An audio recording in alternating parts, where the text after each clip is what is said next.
Министерот за труд и социјална политика денес додели 12 сертификати за општина без дискриминација.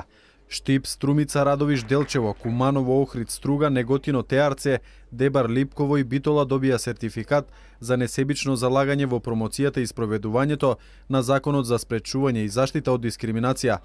Сакам да потенцирам дека покрај потребата од реализација на активностите и успешно и ефикасно спроведување на законот, постои потреба за зголемување на одговорност, за јасно и транспарентно објаснување на мерките и политиките, но и за причините зашто некои мерки ни се потребни во обезбедувањето на социјалната кохезија.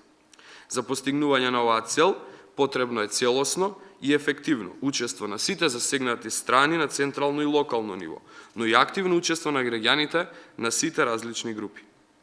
Само на овој начин напорите за антидискриминација можат да се движат надвор од законодавството и политиката на хартија да станат целосно спроведени во пракса. Токму според овие начала се реализираше и ова активност во соработка со Британскиот совет и 12 единици на локална самоуправа. Многуте искуства и позитивни практики кои произлегуваат од нашата работа во 108 канцеларии на Британскиот совет широм светот не инспирираат истите да ги споделиме со партнери и релевантни институции со една единствена цел – проширување на свесноста и примената на позитивните решенија кои ги гарантираат човековите права и нудат еднаков третман за различни групи во различни ситуации. Министерот Ристовски ги охрабри и другите општини да започнат со реализација на активности пред се за промоција на човековите права.